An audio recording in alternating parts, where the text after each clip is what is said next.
चलो बच्चों, कैसे आप सब? आई होप कि आप लोग काफी अच्छे होंगे, बिल्कुल जबरदस्त तरीके से अपने तैयारी में लगे होंगे। इसी तैयारी को जांच करने के लिए आज आप लोग के लिए काफी स्पेशल खास क्लास लेके आए हूं, जो कि आप लोग देख पा रहे होंगे इंटरमीडिएट एग्जामिनेशन 2018 का क्वेश्चन पेपर।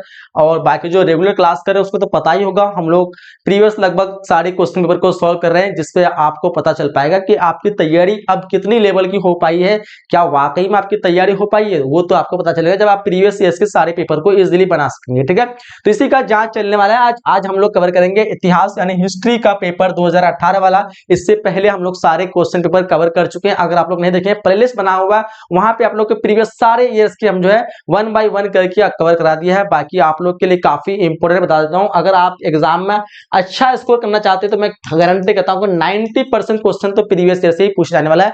सारे पेपर देख लीजिए, बिल्कुल आपका एग्जाम जो है इसी पार हो जाने वाला है। ठीक है, तो मैं आपको गारंटी कहता हूं 100% गारंटी की, आप बोर्ड के पास नए क्वेश्चन रहे कहां से, नया क्वेश्चन नहीं रहेगा, वो प्रीवियस ईयर्स का ही उठाएगा इधर से उधर से और जाकर के आपको नया क्वेश्चन सेट करेगा उसी में। ठीक है, तो क्यों ना ऐसा करें कि प्रीवियस ईयर के सारे क्वेश्चन को अच्छी तरह से देख लें और एग्जाम में 4 चांद कर दें, है ना। एग्जाम में 4 चांद लगा दें, जो भी लगाएंगे आप लोग पढ़ने के बाद ही लगा पाएंगे। ठीक है, तो यहाँ पे हम लोग का जो है 2018 में 50 एमसीक्यू ऑब्जेक्टिव था और 22 आपको जो है 2 मार्क्स वाले क्वेश्चन थे। ठीक है, और जो 4 थे आपके मे बी 5 मार्क्स वाले क्वेश्चन थे। ठीक है, कुछ इस प्रकार से पैटर्न था 2018 का। ठीक है, तो चलिए शुरुआत करते हैं ज्यादा टाइम ना लेते हुए फर्स्ट क्वेश्चन से। एंड देखिए फर्स्ट क्वेश्चन आपको क्या पूछ रखा था, हड़प्पा सभ्यता किस युग की सभ्यता है? तो हड़प्पा सभ्यता सबको पता है, हड़प्पा सभ्यता कांस्य युग की सभ्यता है। कब? सबको पता होगा जब रेगुलर क्लास जो कर रहे हैं, जिसको अच्छी तरह से रिवीजन जो कर रखे हैं। ठीक है, कांस्य युग की सभ्यता, ऑप्शन अपना बी करेक्ट हो जाएगा, ऑप्शन बी। ठीक है, आगे बढ़ते हैं हम लोग। अगला क्वेश्चन हम लोग को पूछ रखा है, हड़प्पा किस नदी के किनारे स्थित है? हड़प्पा जो जाएगा वो किस नदी के किनारे स्थित है? तो हड़प्पा की बात पूछ रखा है तो हम लोग आंख बंद के लगाना है आपको, रावी वैसे आंख बंद के नहीं लगाना, आपको आंख खोल के लगाना है, नहीं तो फिर उल्टा सीधा ना मारते आप लोग। क्या जगह? हड़प्पा रावी नदी। हड़प्पा की खोज 1921 में होती है। कब होती है? 1921 में। इसकी खोज कौन करता है? तो इसकी खोज करता है दयाराम साहनी।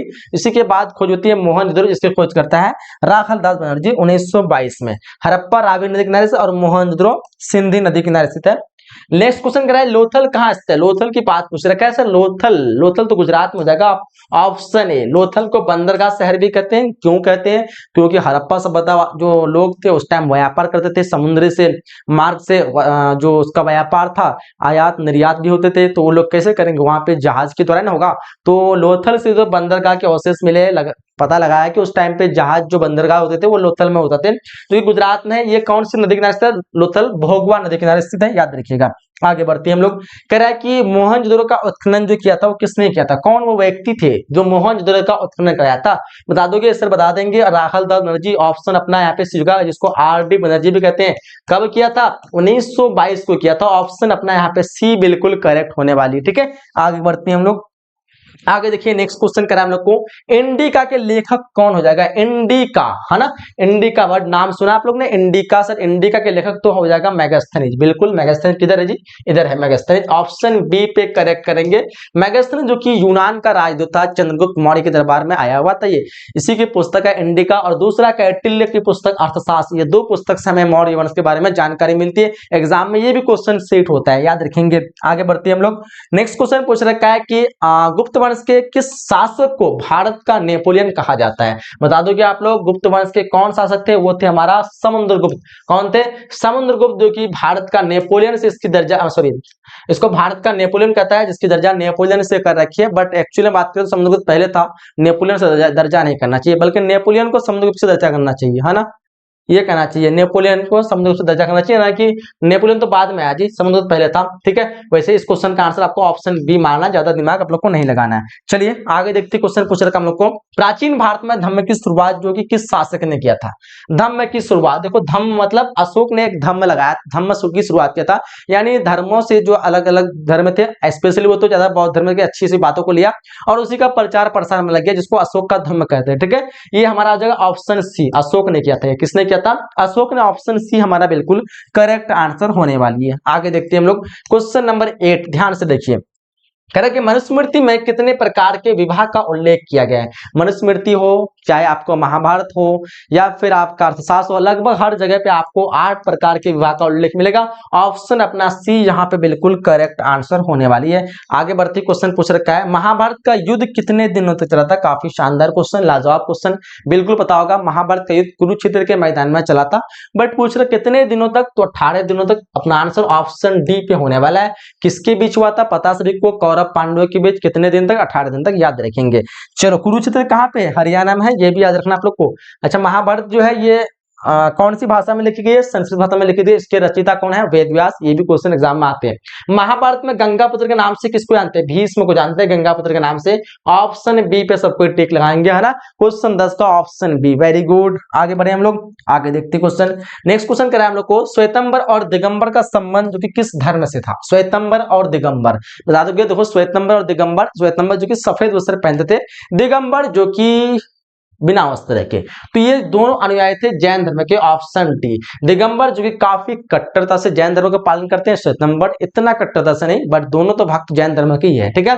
इसी में एक क्वेश्चन आता है आपको, हीनयान और महायान, जिसका संबंध बौद्ध धर्म से होता है। हीनयान महायान दो संप्रदाय बौद्ध धर्म के, श्वेतंबर दिगंबर दो संप्रदाय जैन धर्म के, याद रखेंगे। दोनों क्वेश्चन काफी इंपोर्टेंट है, कई बार एग्जाम में देखने को मिलते हैं। कह रहा है चौथी बौद्ध परिषद किस शासक के काल में हुई थी। प्रथम हुआ था अजातशत्रु, चौथी हुआ था कनिष्क। दोनों क्वेश्चन काफी इंपोर्टेंट है, दोनों क्वेश्चन लगभग एग्जाम में पूछे जाते हैं। तो अपना आंसर यहाँ पे ऑप्शन डी जगह, क्योंकि चौथी पूछ रखा है। लगभग 78 ईस्वी को हुई थी। कब, लगभग 78 ईस्वी को। कहां पे हुई थी, कश्मीर में हुई थी। उस टाइम पे कनिष्क का राजरोहन था। चलिए आगे देखते हैं हम लोग। क्वेश्चन कह रहा है हम लोग को, चीन नहीं है जी, दीन है। दीन ए इलाही संबंधित किससे, बताओ। दीन ए इलाही सबको पता होगा। दीन ए इलाही अकबर का एक धर्म था, नया धर्म है, जो कि सभी धर्मों से अलग अलग बातें को लेकर के, अच्छी बातों को लिया, संग्रह किया और उससे एक नया धर्म बनाया, जिसका नाम रखा दीन ए इलाही। तो बोले सर ये किससे संबंधित है, अकबर से। ऑप्शन सी जगह। कब लागू किया था ये, 1581 को जो है लागू किया था दीन ए इलाही। पहला व्यक्ति थे बिरबल, जो कि दीन ए इलाही को कबूल किया था कि मैं कबूल करता हूं दीन ए इलाही।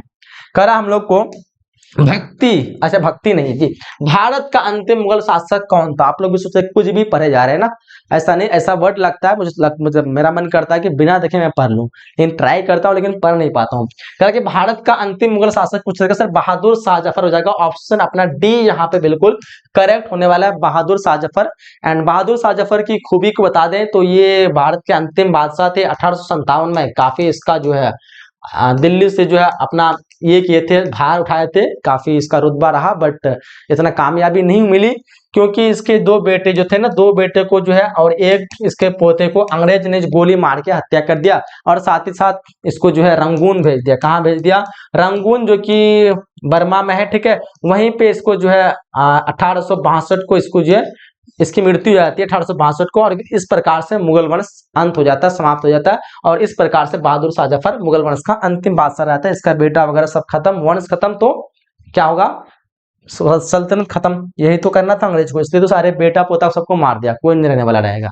कह कि जजिया जो है किससे लिया था। सर जजिया पूछ रखा, तो जजिया जिम्मियों से लिया था। ऑप्शन डी हमारा बिल्कुल करेक्ट हो जाएगा। जजिया किससे लिया था, जिम्मियों से। जिम्मिया कौन थे, जो गैर मुस्लिम थे, जो मुसलमान के अंतर्गत नहीं आते थे, चाहे वो ईसाई हो, सिख हो, बुद्ध हो, जैन हो, हिंदू हो, जो भी हो, तो सबसे जो है लिया जाता है कर, जिसको जजिया कहता है, और उसको जिम्मी कहते थे, ठीक है। तो जिम्मियों से लिया जाता था। क्वेश्चन आगे पूछ रखा हम लोग को, किताबुर रहला में किसका यात्रा वृत्तांत मिलता है। किताबुर रहला एक पुस्तक है, जो कि किसकी है, ये पुस्तक है आपका इब्न बतूता की, ठीक है। ऑप्शन सी जाएगा, इब्न बतूता की पुस्तक है। और इब्न बतूता कहाँ का निवासी था, मोरक्को का निवासी था। इसकी पुस्तक जो कि लिखी गई है अरबी भाषा में, याद रहेंगे। आगे देखते हैं हम लोग। नेक्स्ट क्वेश्चन पूछ रखा हम लोग को, तंबाकू का सेवन सर्वप्रथम किस मुगल सम्राट ने किया था। तो सबको पता होगा कि तंबाकू का सेवन सर्वप्रथम जो है अकबर ने किया था। ऑप्शन डी बिल्कुल करेक्ट हो जाएगा। अकबर का बेटा था जहांगीर, जो तंबाकू के सेवन पर प्रतिबंध लगाया था, बट इतना सक्सेस नहीं हुआ। आज भी तंबाकू चल रहा है, कोई बहुत सारे बच्चे जो क्लास में कर रहे हैं वो भी शायद तंबाकू वगैरह का सेवन वगैरह करते होंगे, है ना, करते होंगे। अलबरूनी किसके साथ भारत आया था, बताओ। अलबरूनी पूछ रखा, मोहम्मद गजनी। ऑप्शन सी हमारा बिल्कुल होगा। अलबरूनी जिसका पुस्तक है तहकीक हिंद या फिर किताबुल हिंद, दोनों एक ही नाम है कह सकते हैं हम लोग। और ये किताब जो है अरबी भाषा में लिखी गई, जिसमें अल-बरूनी की यात्रा का विवरण है। फिलहाल क्वेश्चन 19, प्रसिद्ध विरूपाक्ष मंदिर कहाँ है? ये हम्फी में हो जाएगा। क्या हो जाएगा? हम्फी। ऑप्शन ए जगह प्रसिद्ध विरूपाक्ष मंदिर कहाँ पे? हम्फी में। आगे बढ़ते हैं हम लोग नेक्स्ट क्वेश्चन की तरफ। अगला क्वेश्चन कह रहा है हम लोग को आयंगर व्यवस्था संबंधित किससे? आयंगर व्यवस्था पूछ रखा सर। आयंगर ये तो हमारा हो जाएगा विजयनगर साम्राज्य से। ऑप्शन अपना बी यहाँ पे बिल्कुल करेक्ट आंसर होगा। इसकी स्थापना 1336 को होती है। कौन से वंश करते हैं? तो संगम वंश करते हैं। क्वेश्चन पूछा जाएगा संगम वंश ने, सॉरी, विजयनगर साम्राज्य की स्थापना किस वंश ने किया? संगम वंश ने। किसने किया? तो हरि और बुक्का दो भाई थे, मिलके किया था। और मिलना को ही क्या कहते हैं? संघ कहते हैं ना, इसलिए संगम वंश से। ट्रिक है याद रखने का। कहा कि विजयनगर का महानतम शासक कौन था? देखो विजयनगर का महानतम शासक की बात करें तो अपना आंसर जो होने वाला है वो कृष्णदेव राय पर जाएगा। ऑप्शन बी कृष्णदेव राय, जो कि तुलुक वंश के थे और ये तीसरा वंश था। कौन सा था वंश? संगम वंश के बाद एक आया सुलुक वंश, उसके बाद आया तुलुक वंश। ठीक है, ये तीसरा वंश का था। ठीक है, चलिए आगे बढ़ते हैं हम लोग। नेक्स्ट क्वेश्चन करा हम लोग को कबीर जो शिष्य थे वो किसके शिष्य थे? कबीर के बारे में पूछ रखा है। तो सर रामानंद के बिल्कुल होगा। कबीर क्या होगा? Ramanuj Nanak Shankaracharya. Ramanand. Option C. 22 number question का आप लोग क्या देगा? ऑप्शन सी हमारा बिल्कुल करेक्ट आंसर होने वाली। ठीक है, चलो जी आगे बढ़ते हैं हम लोग नेक्स्ट क्वेश्चन की तरफ बढ़ते हैं। क्वेश्चन नंबर यहाँ पे 23 करा, उत्तर भारत में भक्ति आंदोलन का आरंभ किसने किया था? तो उत्तर भारत पूछ रखा है, रामानंद पे टिक मारना है। ऑप्शन ए हमारा बिल्कुल होगा चैतन्य, जो कि पश्चिम बंगाल से थे। ऑप्शन अगर सी हो जाता जब आपको पश्चिम बंगाल के बारे में पूछता तब। 24 को देखिए, कह रहा है हम लोग को सर्वप्रथम विजयनगर की यात्रा पर आने वाला पहला विदेशी यात्री कौन था?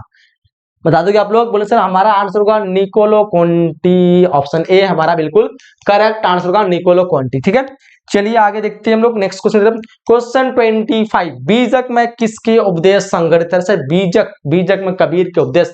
ऑप्शन यहाँ पे अपना ए बिल्कुल करेक्ट होने वाला है। आगे बढ़ते हैं हम लोग।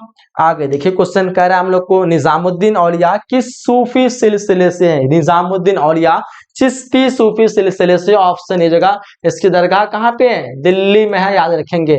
दरगाह से 4 क्वेश्चन, 3-4 क्वेश्चन बनते हैं, जैसे ख्वाजा मुइनुद्दीन चिश्ती की दरगाह अजमेर में एंड सलीम चिश्ती की दरगाह आगरा फतेहपुर में। ठीक है, आगे बढ़ते हैं हम लोग। कह रहा है कि तहकीक हिंद में किसका यात्रा वृत्तांत मिलता है? तहकीक हिंद बताया आप लोग को अल बरूनी। अल बरूनी ऑप्शन हमारा ए करके, जो कि मोहम्मद गजनी के साथ भारत आ रखा था। आगे बढ़ते ही क्वेश्चन नेक्स्ट क्वेश्चन कह रहा है हम लोग को, कह रहा है कि मेगास्थनीज कौन था? तो मेगास्थनीज एक राजदूत था जी, राजदूत जो कि यूनान का था। ऑप्शन सी कहाँ पे आया था? चंद्रगुप्त मौर्य के दरबार में आया हुआ था। आगे बढ़े हम लोग नेक्स्ट क्वेश्चन 29, बंगाल और बिहार में अस्थाई बंदोबस्त शुरू करने का श्रेय किसको जाता है? चलो ये क्वेश्चन तो मैंने जवानी पढ़ लिया, क्योंकि मुझे पता है कि यही क्वेश्चन होने वाला है ना। बोले सर लॉर्ड वेलेस्ली नहीं होगा, लॉर्ड कॉर्नवालिस होगा। ऑप्शन ए होगा। कब किया था? 1793 को। ऑप्शन ए पे आप लोग को करेक्ट करना है। आगे देखते क्वेश्चन पूछ रखा हम लोग को, भारत आने वाला प्रथम यूरोपियन कौन था? भारत आने वाला प्रथम यूरोपियन सबको पता होगा पुर्तगाली था। ऑप्शन अपना ए यहाँ पे बिल्कुल करेक्ट होगा।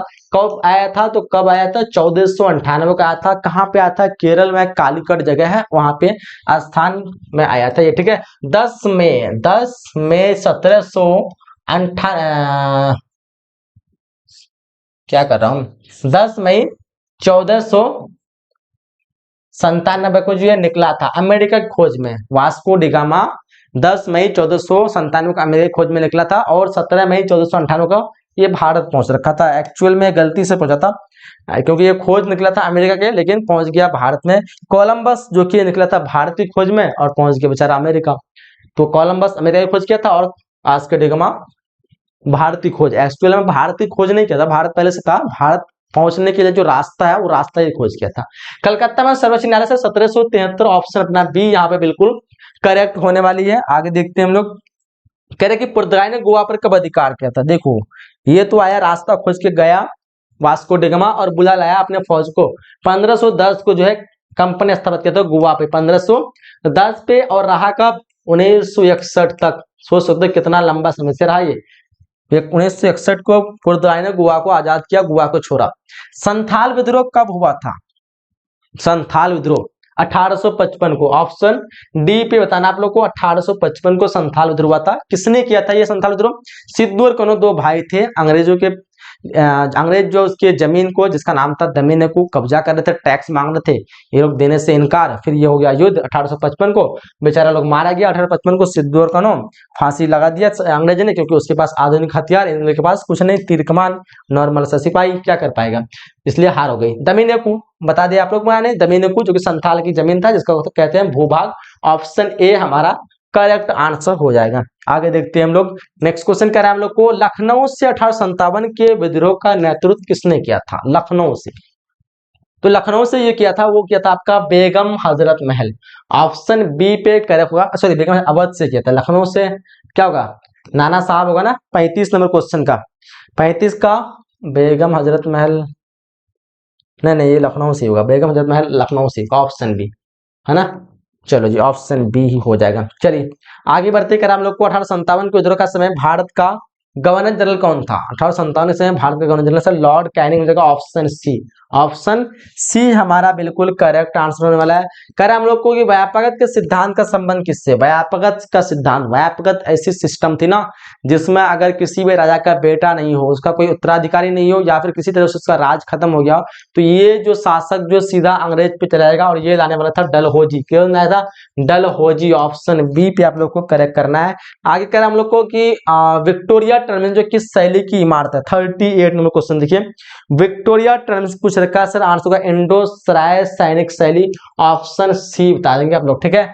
या नवगथिक होगा विक्टोरिया टर्मिनस, नवगथिक होगा, इसको आप लोग एक बार कंफर्म कर देना। तो आप लोग फिलहाल क्वेश्चन नंबर यहाँ पे 39 है, Gateway of India, India Gate पूछे तो 1931, गेटवे ऑफ इंडिया पूछे तो 1911। ऑप्शन बी आप लोग का करेक्ट हुआ। गेटवे ऑफ इंडिया कहाँ पे? मुंबई में, याद रखेंगे। निम्नलिखित में से कौन सा एक आंदोलन दांडी मार्च से शुरू हुआ था? सर दांडी मार्च पूछ रखा, हमारा तो आंसर देगा सभी ने अवज्ञा आंदोलन। ऑप्शन यहाँ पे बी करेक्ट होगा। 1930 को ये हुआ था, असहयोग आंदोलन 1920 को, और स्वदेशी आंदोलन 1919 को, ने क्या है आप लोग देख लीजिएगा, भारत छोड़ो आंदोलन 1942 को, ठीक है। चलिए आगे देखते हैं हम लोग, नेक्स्ट क्वेश्चन कर रहा है हम लोग को, महात्मा गांधी ने पहला किसान आंदोलन कहाँ किया था? ये चंपारण में किया था 1917 को। कब? 1917 को जो है चंपारण में किया था। ऑप्शन बी पे करेक्ट करना आप लोग को। आगे देखते हैं क्वेश्चन 42, असहयोग आंदोलन, असहयोग आंदोलन 1920 यानी अंग्रेज को सहयोग नहीं करना है किसी भी हाल में, ठीक है, तभी चलाया गया था महात्मा गांधी ने असहयोग आंदोलन, जो कि 1922 में उसको बंद करना पड़ा मजबूरी में, क्योंकि क्या हुआ था? चौरा चौरी हत्याकांड हुआ था। कई भारतीय आक्रोश में आकर के अंग्रेज को मार दिया, पुलिस थाने में आग लगा दिया, जिससे गांधी को काफी दुख हुआ कि हम तो है अहिंसा के पुजारी, ये हिंसा हमसे कैसे हो सकता है, रोको रोको जल्दी असहयोग आंदोलन। तभी फरवरी 1922 को जो है तत्कालीन जो है असहयोग आंदोलन को रोका गया था, ठीक है। चलिए हमारा आंसर कुछ रहेगा साइमन कमीशन 1928, ऑप्शन बी पे करेक्ट जाएगा। आगे बढ़ते हैं हम लोग, क्वेश्चन कह रहा है कि 1919 के अधिनियम को क्या कहा जाता है? अक्सर बच्चे इसमें कंफ्यूज होते हैं, 1919 का अधिनियम पूछता तो रॉलेट एक्ट मारते, जो कि गलत हो जाएगा। 1919 का अधिनियम को मॉन्टेग्यू चैम्सफोर्ड सुधार एक्ट कहते हैं। ऑप्शन इस जगह 1919 का एक कानून था जो कि अंग्रेज का था, उसको रॉलेट एक्ट कहते हैं, ठीक है, याद रखेंगे, जिसको काला कानून के नाम से जाना जाता है। कह रहे हम लोग को जालियांवाला बाग हत्याकांड 13 अप्रैल 1919 को, काफी इजी क्वेश्चन है। ऑप्शन अपना ए पे बिल्कुल करेक्ट होने वाला है। आगे देखते हैं हम लोग को, बंगाल की विभाजन घोषणा किस वर्ष थी? तो बंगाल विभाजन 1905 नहीं होगा, मुस्लिम लीग की स्थापना 1905 होगा। ऑप्शन ए हो जाएगा, ठीक है। मुस्लिम लीग की स्थापना 1906 को, 1911 को भारत की राजधानी दिल्ली से कोलकाता स्थानांतरण हुई थी। पाकिस्तान शब्द किसने दिया था? पाकिस्तान शब्द बताओ 47 का आप लोग क्या आंसर? सर पाकिस्तान चौधरी रहमत अली पे मारेंगे, ऑप्शन सी बिल्कुल। चलिए आगे बढ़ते हैं हम लोग, कह रहा है कि भारतीय राष्ट्रीय कांग्रेस की पहली महिला अध्यक्ष, ये तो क्वेश्चन काफी शानदार है, एनी बेसेंट जगह पहली महिला अध्यक्ष। इसका स्थापना कब होती है भारतीय राष्ट्रीय कांग्रेस की? 1850 को। किसने करता है? ए.ओ. ह्यूम ने करता है। चलिए आगे देखते हैं क्वेश्चन 49 कर, भारतीय संविधान को कब लागू किया गया था? काफी इजी क्वेश्चन का 49 देखिए, भारतीय संविधान को लागू किया था, सबको पता है सर। हमारा जो आंसर होगा 26 जनवरी 1950, ऑप्शन अपना डी यहाँ पे बिल्कुल करेक्ट होने वाली, ठीक है। आगे देखते हैं हम लोग, कर रहा है कि स्वतंत्र भारत के प्रथम राष्ट्रपति कौन थे? सर प्रथम राष्ट्रपति तो राजेंद्र प्रसाद महाराणा है। प्रथम प्रधानमंत्री पंडित जवाहरलाल नेहरू, ठीक है। दोनों क्वेश्चन काफी शानदार इंपोर्टेंट है। तो अब तक हम लोगों ने जो 50 क्वेश्चन का टारगेट पूरा कर चुके, 50 ही आपको एमसीक्यू पूछे गए थे, ठीक है। अब हम होमवर्क आपकी बारी है, सब्जेक्टिव क्वेश्चन को भी देखना है। तो फटाफट से आप लोग लाइक कर दो जल्दी से, जितने बच्चे जुड़े हैं तेजी के साथ आप लोग सबको लाइक कर देंगे। और जो भी एग्जाम बूस्टर कोर्स नहीं लिए, देरी नहीं करना है। 249 में ऑल सब्जेक्ट की तैयारी हो रही है, जितना जल्दी हो सके आप लोग फटाफट से जो है 249 में आपको सारे सब्जेक्ट की तैयारी मात्र 20 से 25 दिन में हो जाएगी, है ना। तो फटाफट से आप लोग लीजिए, नंबर आपको दिख रहा होगा, नंबर पे आप लोग कॉल कर लीजिएगा। फिलहाल चलते हैं हम लोग सब्जेक्ट की तरफ। आपको होमवर्क दे रहा हूं, ईमानदारी से सारे होमवर्क आपको बनाना है, ठीक है। ये 2 मार्क्स वाले क्वेश्चन है, देख लो यहाँ से 1 से 2 तक आप स्क्रीनशॉट ले लीजिए। इतिहास लेखन में अभिलेख की क्या महत्व है, हड़प्पा सभ्यता के पतन के कारण बताएं, बिल्कुल सारे इजी क्वेश्चन है और यही क्वेश्चन आपको एग्जाम में पूछे जाने वाले हैं। सिंधु घाटी सभ्यता की नगर योजना को लिखें, गुप्तकालीन विज्ञान और प्रौद्योगिकी पर प्रकाश डालें, सातवाहन कौन थे, चलो जी देख लो 3 से 6 तक, 7 से लेकर 10 तक फटाफट से स्क्रीनशॉट लो, 11 से लेकर के 14 तक जल्दी से लीजिए, 15 से लेकर के 18 तक जल्दी से लीजिए, और ये 19 से लेकर के 22 तक ले लिया। आगे बढ़ते हैं 5 मार्क्स की तरफ। ये 5 मार्क्स वाले क्वेश्चन देख लीजिए आप लोग, ले लीजिए 23 नंबर कर लीजिए यहाँ पे, एंड फिर 24 से लेकर के 25 तक, और है हाँ है 26 नंबर क्वेश्चन। तो ये थे आपके कुछ होमवर्क, ईमानदारी से आप लोग को होमवर्क बनाना है और ईमानदारी दिखाएंगे तो आपकी तैयारी भी ईमानदारी से हो पाएगी, ठीक है। तो आप लोग होमवर्क बनाएंगे जरूर अपने से, ठीक है। और जो भी आप लोग को कोई डाउट वगैरह हो कमेंट बॉक्स में पूछ सकते हैं। कैसा क्लास लगा आप लोग इसका ही फीडबैक कमेंट बॉक्स में दीजिएगा। मिलते हैं हम लोग अगले क्लास में, नेक्स्ट वीडियो में, नेक्स्ट क्लास में अगले पेपर को लेकर के। जब तक के लिए जय हिंद, जय Bharat and thanks for watching.